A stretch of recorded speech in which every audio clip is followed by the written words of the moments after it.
Assalamualaikum warahmatullahi wabarakatuh. Izin memperkenalkan diri, nama saya Fitri Yulianti dengan NIM 19210072. Saya adalah salah satu mahasiswi IKIP Siliwangi, Program Studi Pendidikan Bahasa dan Sastra Indonesia. Video kali ini diunggah untuk memenuhi nilai ujian akhir semester mata kuliah Inovasi Pembelajaran Bahasa dan Sastra Indonesia dengan dosen pengampu yang saya hormati Bapak Restu Bias Primandika.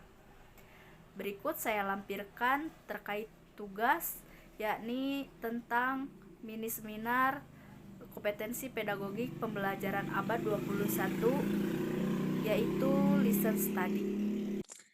Bismillahirrahmanirrahim. Assalamualaikum warahmatullahi wabarakatuh. Alhamdulillahirrabbilalamin, wabillahi nasta'inu ala umuri dunya waddin, wassalatu wassalamu ala asrofil anbiya'i wal mursalin, wa ala alihi washabihi ajma'in. Qala rabbi sholli shodri wa yassir li amri wahlul 'uqdatam min lisani yafqahul qawli, amma ba'du.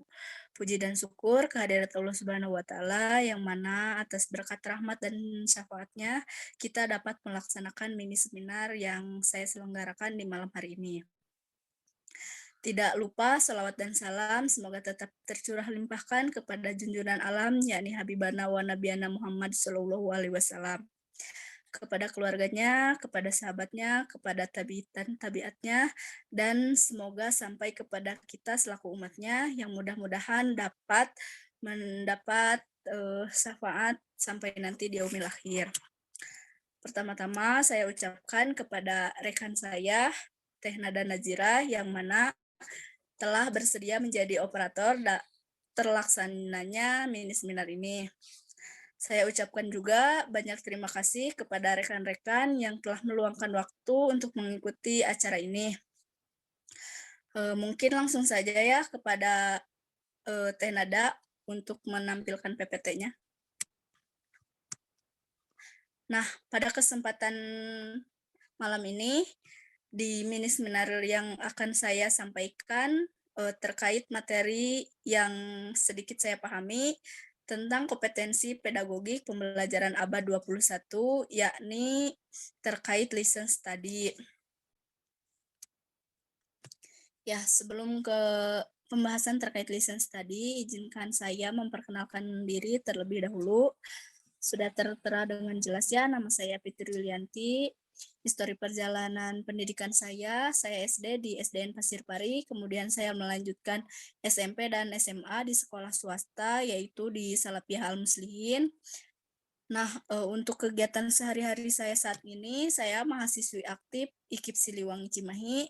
Saya juga merupakan tenaga pendidik aktif di Kobar Asalam, dan sekaligus merangkap menjadi ibu rumah tangga. Nah, untuk sosial media terkait Instagram, saya bisa langsung diketik aja ya, @fitriyulian tanpa i _ Kemudian untuk tempat tinggal saya atau alamat saya tinggal di Kampung Cisegok, RT 4, RW 4, Desa Nengkelan, Kecamatan Ciwidey, Kabupaten Bandung, sudah pasti Jawa Barat. Next selanjutnya, Teh Nada. Lanjut saja kepada pembahasan di mana dalam mini seminar ini saya akan membahas terkait tentang sejarah, pengertian, manfaat, dan juga tahapan penerapan listen study. Langsung saja Teh Nada ke slide selanjutnya. Nah, di poin pertama itu terkait tentang sejarah listen study. Di Jepang, sejak kurang lebih 20 tahun lalu telah dikembangkan suatu cara yang sistematis. Cara ini dimaksudkan untuk meningkatkan kualitas pembelajaran. Kebiasaan tersebut tergambar sebagai berikut. Nah, di mana seorang guru yang mempunyai inovasi pembelajaran seperti strategi, metode, media, atau sumber belajar yang baru akan membuka kelasnya, mengundang beberapa guru lain yang sejawat untuk menyampaikan idenya.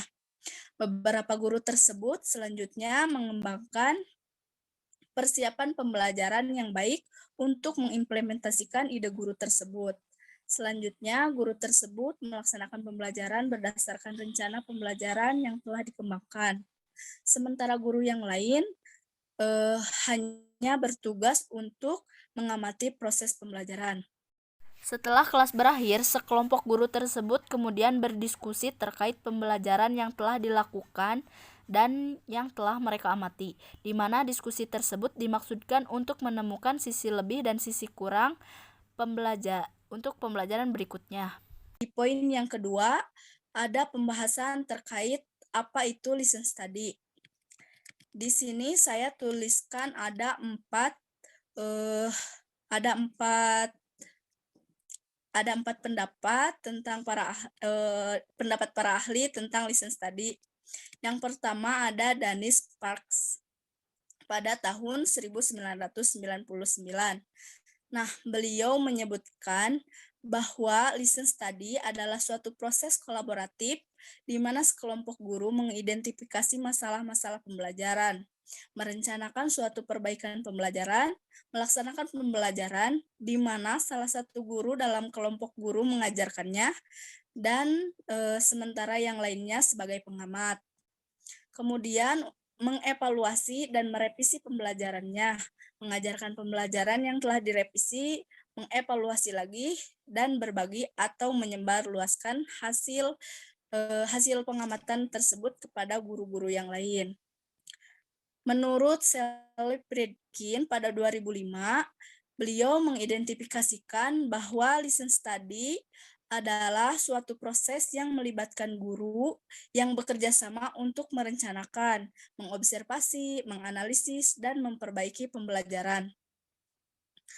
Kemudian di poin nomor 3, Northwest Regional Educational Laboratory pada tahun 2004 menyebutkan bahwa listen study diartikan sebagai proses profesional yang melibatkan sekelompok guru yang merencanakan, mengobservasi, dan memperbaiki pembelajaran. Untuk selanjutnya di nomor 4 ada menurut Sukirman pada tahun 2006, di mana beliau memandang listen study sebagai model pembinaan profesi pendidik melalui pengkajian pembelajaran secara kolaboratif dan berkelanjutan, berdasarkan prinsip-prinsip kolegalitas dan mutual learning untuk membangun learning community. Next, Teh Nada. Pendapat para ahli tersebut bahwasanya listen study itu merupakan suatu proses kolaboratif dari sekelompok guru secara bersama-sama untuk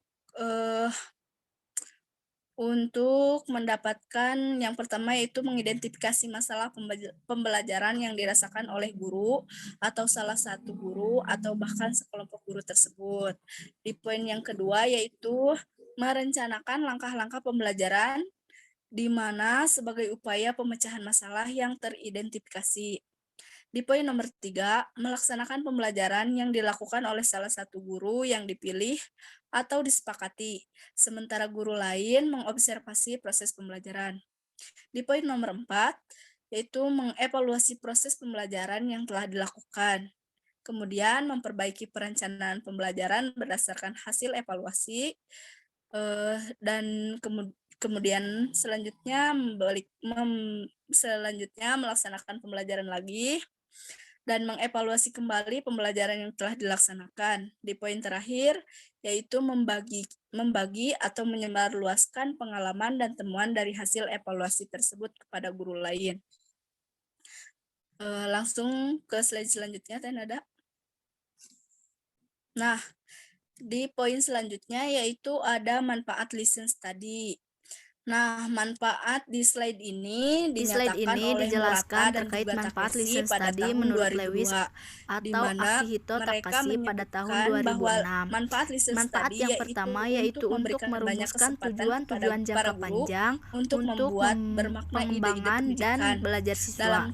Di poin yang kedua yaitu untuk merencanakan dan melaksanakan pembelajaran yang berdasarkan pada penelitian dan observasi untuk mengaplikasikan tujuan-tujuan jangka panjang ke study dalam sendiri, kita praktik-praktik melihat kelas apa yang terjadi untuk dalam isi-isi pembelajaran, akademik khusus. di Di mana poin supaya nomor lebih 3, objektif yaitu dan itu untuk membantu kita mengobservasi memahami secara ide-ide hati-hati penting tingkat tanpa belajar harus siswa, lebih keterlibatan memperhatikan isu-isu mereka, lain dalam dan kelas kita. perilaku mereka selama pembelajaran. Di Next, poin nomor slide 4, selanjutnya. yaitu untuk melaksanakan diskusi setelah pembelajaran bersama kelompok kolaboratif mereka untuk mendiskusikan dan juga untuk merevisi pembelajaran yang sesuai.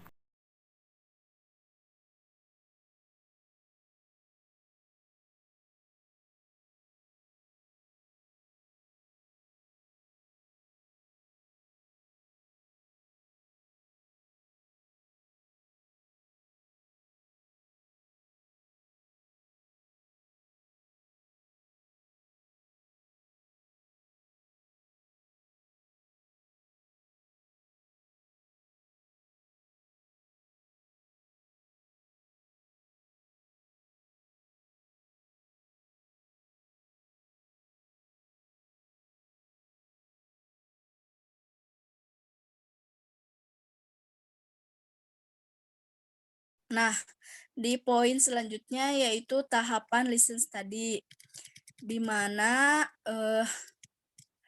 tahapan listen study sendiri yang pertama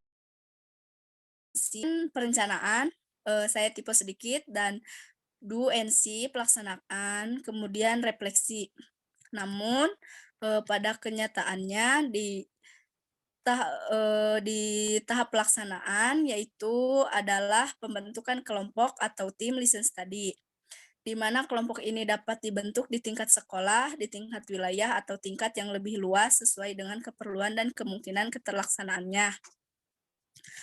Untuk selanjutnya, do and see atau pelaksanaan. Nah, tahap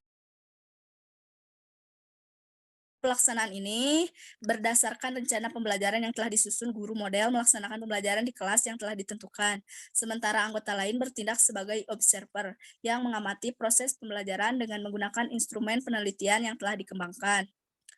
Nah, dengan demikian, bersamaan dengan dilaksanakannya proses pembelajaran, dilakukan pengambilan data yang diperlukan untuk kepentingan refleksi.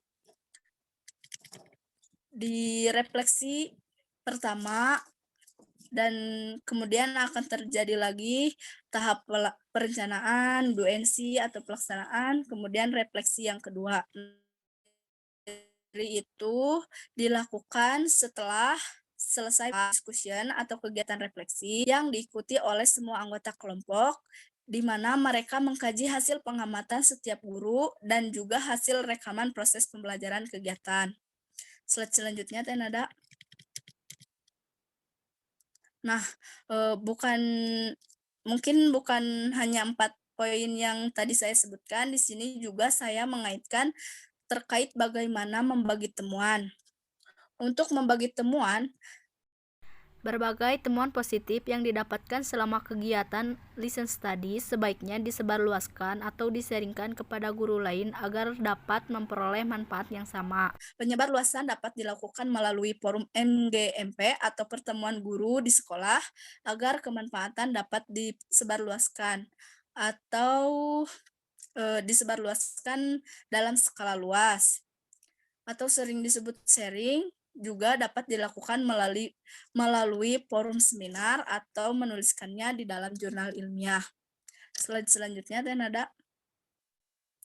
Nah, selain kehidupan, mungkin untuk langkah-langkah penerapan listen study ini pasti juga sering terjadinya kendala. Nah, di sini saya mencantumkan bagaimana cara mengatasi kendala tersebut. Nah, kendala yang pertama pasti adanya perspektif yang berbeda. Nah, untuk kendala ini perlu ketika perencanaan dilakukan, perlu diadakannya penyamaan perspektif atau persepsi, di mana persepsi itu dilakukan oleh antar anggota kelompok. untuk menyatakan bahwa listen study lebih dimaksudkan untuk meningkatkan kualitas pembelajaran dan bukan untuk sekedar menilai pembelajaran yang guru berikan.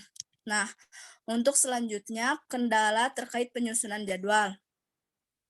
Penyusunan jadwal baik untuk pertemuan koordinasi persiapan pelaksanaan atau pelaksanaan listen study itu sendiri maupun melaksanakan refleksi dan menyusun temuan di mana listen study ini melibatkan 4-6 guru memang tidak mudah ya. Namun disitulah manfaat maka dari itu, untuk penerapan listen study sendiri, kita perlu melibatkan kepala sekolah yang bersangkutan sehingga penyusunan jadwal lebih efektif. Untuk selanjutnya ada kendala pendanaan dan juga setting kelas. Nah, ini juga masuk ke dalam penyusunan jadwal di mana proses pendanaan dan setting kelas itu sangat membutuhkan aktif atau partisipasi kepala sekolahnya sendiri. Karena memang kepala sekolah memiliki poin penting atau peran penting untuk terlaksananya sebuah kegiatan. Untuk selanjutnya kendala pendokumentasian. Nah, kendala pendokumentasian sendiri itu lebih mudah ya untuk ditangani karena pada kenyataannya 4-6 guru tersebut yang bertugas untuk memberikan pengajaran hanya 1 orang, sedangkan 5 orang lainnya bertugas untuk mengobservasi dan dapat diambil salah satu guru untuk mendokumentasikan terkait kegiatan pembelajaran. Dan yang ingin bertanya atau memahami terkait dengan materi listen study ini. Bagaimana? Apakah ada yang ingin disampaikan, baik itu menambahkan atau mungkin bertanya?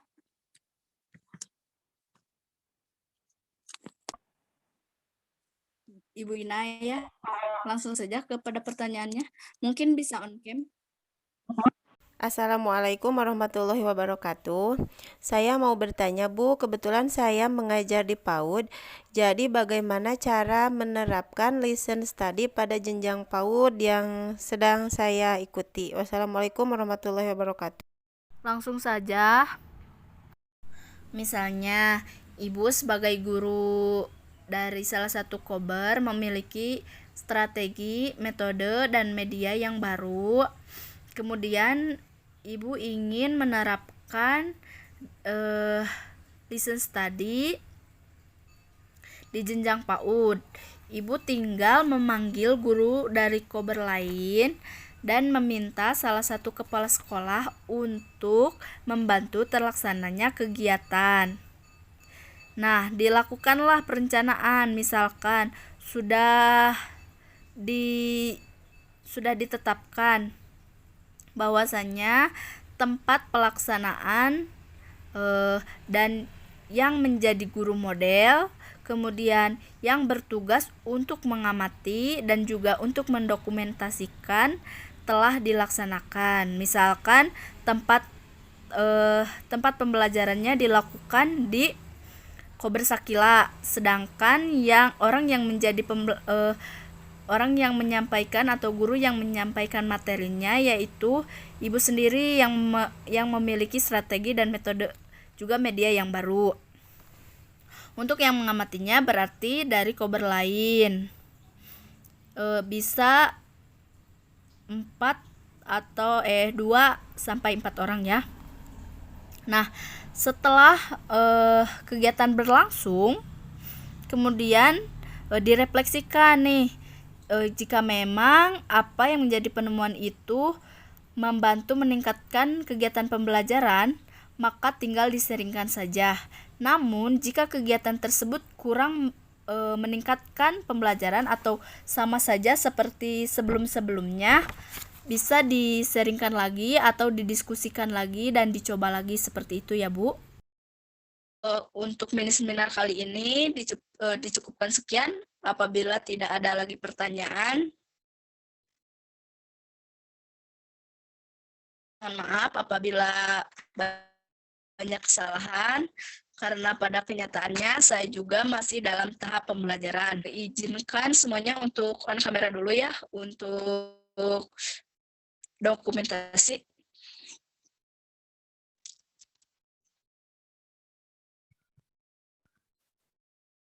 Terima kasih atas partisipasi aktifnya. Apa yang Anda dapat bermanfaat. Kurang dan lebihnya mohon dimaafkan. Billahi taufiq wal hidayah. Wassalamualaikum warahmatullahi wabarakatuh. Waalaikumsalam warahmatullahi wabarakatuh.